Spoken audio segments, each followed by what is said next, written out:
Police in and around Toronto are warning of traffic disruptions today. A convoy of trucks set to pass through on those major 400 series highways around 12 noon. The truckers are driving from Windsor to Ottawa to meet up with a main convoy of anti-vaccine mandate protesters who are traveling all the way from British Columbia and picking up participants along the way. That main convoy, it will continue its journey across northern Ontario today as it too nears the nation's capital. The demonstration began as a protest against the federal government's vaccine mandate for truckers who enter Canada from the U.S.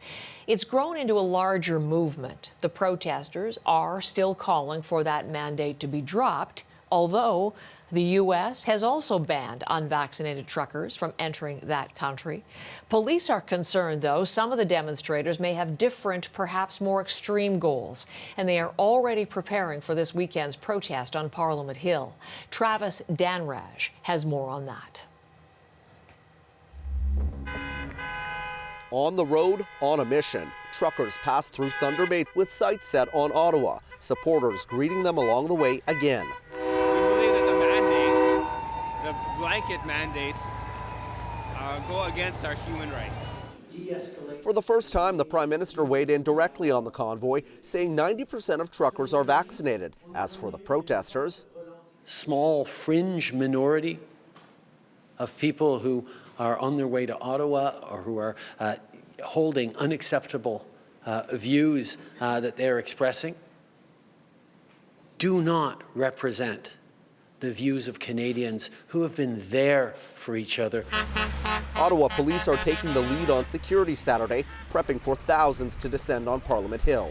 What started out as a single expression of demonstration through what was called a freedom convoy involving vehicles from across Canada, over the last several days, and particularly in the last 24 hours, has changed substantially.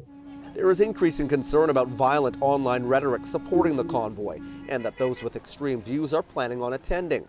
Pat King is in the convoy and claims to be an organizer. He is known for his far-right views and using homophobic and racist language in the past. Other convoy leaders are now distancing themselves from King.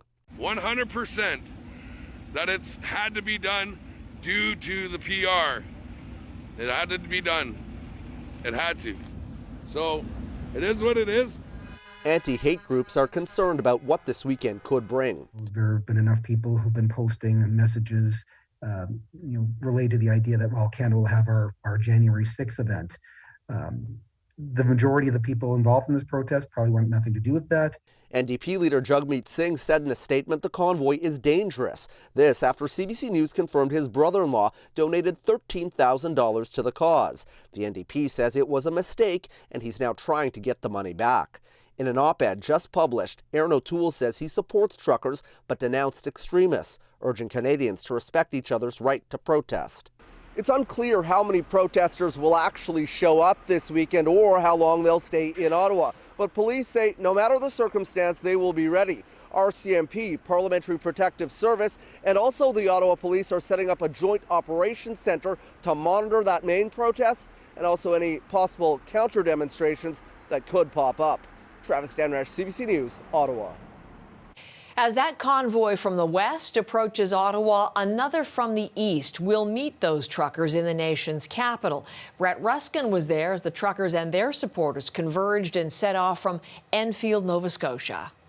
Here at the large gas station in Enfield, Nova Scotia, this is the gathering point for supporters and for truckers who are participating in this convoy as they try and begin the process of going from the East Coast towards Ottawa. Now, they are protesting the vaccine mandates. They're protesting a number of things. I was able to speak with one of the supporters just a few moments ago.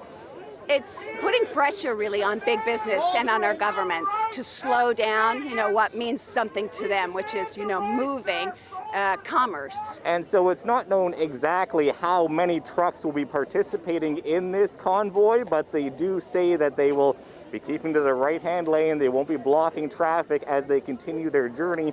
The plan for today is for those trucks to try to make it to Rivière-du-Loup, Quebec, Again, not known how many trucks will actually be part of this convoy today, or how many folks here are just in their civilian passenger vehicles and just will be here for the morning to support. Again, the goal for the convoy of trucks, however many trucks do participate, is to head to Ottawa by the 29th. Brett Ruskin, CBC News, Enfield, Nova Scotia.